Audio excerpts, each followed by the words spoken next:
Good evening, Lizzie boys, and welcome back to my channel. Can my camera focus? That would be great. Do you want to focus? Do you want to cooperate with me? Thank you. Okay. My camera is such a pain in the ass, I swear.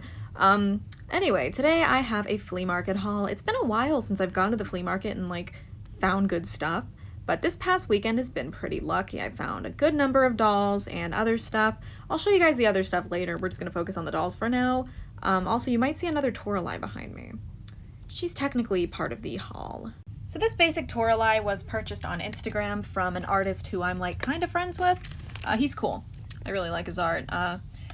This artist was selling some of their Monster High dolls, and they were also selling this Toralei, who had some nail polish on her fingers, but it chips right off if I just scratch at it, which is pretty nice. She includes her jacket, a belt, and that is her belt, right? I don't think it is. But she has her shirt, her jacket, and a belt, which is pretty good. Her hair could also use some help, so I guess just let me know if you want to see a Toralei restoration video. Maybe I could make a little short video of it, like a TikTok. I don't know. Just let me know if you would like to see that, though. Yeah, now we can move on to the actual doll haul. So everything in this video I found at my local flea market this past weekend. It was actually from the same, two stores.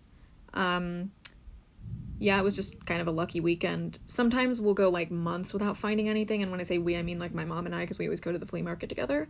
But, yeah, sometimes it'll be months finding nothing, and then all of a sudden we start finding stuff. So, let us begin with this G2 Draculaura. So, it's no secret that I'm not the biggest fan of G2 dolls, but this Draculaura was really cheap, and by that I mean, she only cost $1. She's a bit wonky, but I was interested in the face just because I've never seen one with makeup like this, with the star under her eye. I don't know, caught my eye with the little dots and then the star under her eye and such. I thought it was cute. Plus, these unarticulated bodies, while they are very cheap and lacking in quality, they do kind of remind me of, Model Muse dolls for some reason, the Model Muse Barbies. I don't know why. She just kind of was interesting to me, but I'm not sure if I'm going to keep her. Alongside her, we have another G2 doll. I found this Claudine, and she is from the Swim line. And all these dolls came with, this doll is technically complete, all they came with was a painted-on bathing suit. The hair is very cheap. It's a very cheap texture, but I ran some conditioner through it to try to soften it up a bit, and it did work. I cleaned these dolls up, by the way. They've already been cleaned up. I did that yesterday. I was hoping I would find more stuff today to make this haul bigger, but no, didn't happen. So something bizarre about this Claudine is that her fingers have been chewed. Yeah. So that kind of sucks. I didn't notice that until after we'd already paid for the dolls and, brought them home and stuff. So nothing I really could have done. I didn't notice it ahead of time. Luckily, nobody's feet are chewed or anything. Next up is another G2 doll. This time it is a budget Cleo. This one is actually kind of cute. In a really bizarre way. Again, I don't really like what they did with Cleo in G2. They made her entire body have this bandage texture all over it, and I'll admit I don't like that they carried that over into G3 just because they always make the bandages the same color as her skin, so it looks like she has a skin disease or something. It just looks bizarre. But this Cleo cleaned up pretty well. Because she is an earlier G2 doll, her hair doesn't feel totally wiry and awful either. I think this actually might be Saran. I don't know. She is immensely wonky though, very. Her hair is cute though. But yeah, overall not much else to say about her. And our final G2 budget doll is Frankie. So yeah, one of the main four. Well, four of the main four. Did not find a Laguna. If I did, that would have been funny though. So Frankie's in the same boat as Cleo. Fine. But I never really liked G2 Frankie. Also, her hair is really thin. Thinner than Cleo's. You can see her scalp and her plugs for some reason. Yeah. Not a whole lot to say about these four, but yeah, I really want to know what doll this Draculaura is, because she's nothing's molded on, so I don't know what she is. So those four were actually not the only G2 dolls that I got. Those were just the only ones that were budget dolls. I also got this Ballerina Ghoul's Cleo, and yes, I am aware that her head is squished. It is severely squished, and she looks goofy. But this Cleo just really caught my eye. Plus, when I squish her head back into shape, she'll still be a bit wonky, but again, she was like $1, so I don't care that much. I've never owned any of the Ballerina Ghouls, but I do kind of like this Cleo. She's kind of cute in a way. I think I said I didn't like this one in my G2 ranking video, but I honestly don't remember. But her shoes are amazing. It's so unfortunate that I could only get one of them, but yeah, she's a very pretty doll.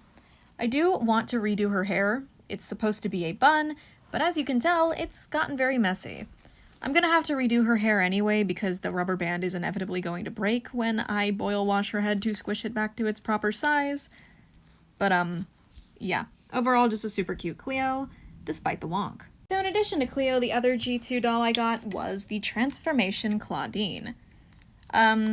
This little wolf mask doesn't really like to stay down. Yeah, it just doesn't like to cooperate with me.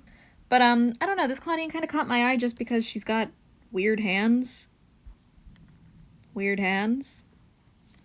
And, again, it's a Claudine, so it's not like I wanted to leave her there or anything. I really don't like G2 Claudine's face. I just feel like they softened it up too much. And G3 did the same thing. But, I don't know, she just kind of interested me in like a bizarre way.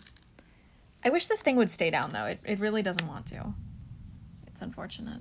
Oh, when I moved the tail. Okay, so it doesn't stay up there when it's moved that way, but when I do that, everything pops into place. Okay, I get it. Again, I'm not crazy about her, but, you know, like, she's cool. I'm sure you guys are sick of the G2 stuff, so let me cleanse your palate with a G1 doll. This Elizabeth was $1. I found her at a dollar store at my flea market, and yeah, just an Elizabeth. She is unfortunately missing an arm. We tried to check the bin that she was in, but she just has the one. She does have her dress, though, which is pretty good. It's pretty common to come across nude Monster High dolls, so I'm glad she at least has her main outfit. Again, I already took care of her hair the best that I could. She does, if I put her in the sun, you might be able to see it more, but she does, like, have some yellowing to her forehead. No, actually, that might be worse. There's some yellowing to her forehead. Like, this just kind of happens most of the time to Monster High dolls, especially ones with pink skin, similar to Draculaura and Elizabeth, but, yeah. I cleaned out her hair, I combed it out, so it's a lot softer. It might still look messy. I think there might be some remnants of Goo Gone in it still. Might have to, give it another wash. But yeah, overall, just very happy to have found this doll. It's been a while since I found a Monster High doll at that store. Now, sometimes I do like to buy obscure dolls that aren't just brands that I'm already aware of, such as like Monster High, Ever After High, Bratz, stuff like that. Sometimes I see something weird and I want it. And that was the case with these two dolls. If you guys have followed the lore of my channel for a long time, you know that I already know what Shibajuku girls are. They were basically like some weird, bizarre American version of Pulip. Yeah, this is one of those Shibajuku girls. They have the same very small feet that Pulip dolls have, the same very large heads, and similar inset eyes. They don't have the mechanisms that make them move and blink, though. These dolls were something. And for $1, you know, I was like, why not take a little trip down memory lane and buy one? Although I kind of mostly bought this doll because I thought I still had Yoko, which was the Shibajuku girl doll that I bought. I do not have Yoko. Yoko is gone. Don't know where she went. But, yeah, now I have this one. I think her name's, Shizuka? That's a real Japanese name. I might be being too generous. This brand did make up, like, a lot of, like, fake Japanese names, I'm pretty sure. Did it? You know, I might be confusing it with a different doll brand, actually. But, yeah, I think this one's name might be Shizuka. I am not sure. And this doll, I did some research because on the back of her head, it said, it says, like, Popstar Club. So I googled Popstar Club dolls, and it turns out this doll is from a brand called Beatrix Girls, and this is, like, a Series 2 doll where they were, like, going to England. Also, I don't know if I've ever told you guys this, but my girlfriend is British, and when I picked this doll up at the flea market, the vendor said, oh, it's like a British girl, and I was like, yeah, I like British girls. Yeah, no.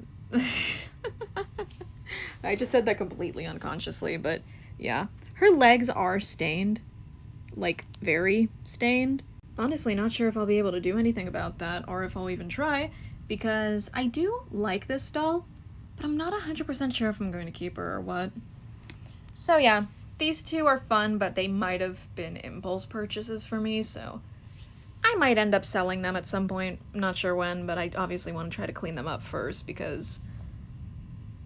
Oh, this feels like garbage. That might be hard. And now, the final doll that I found.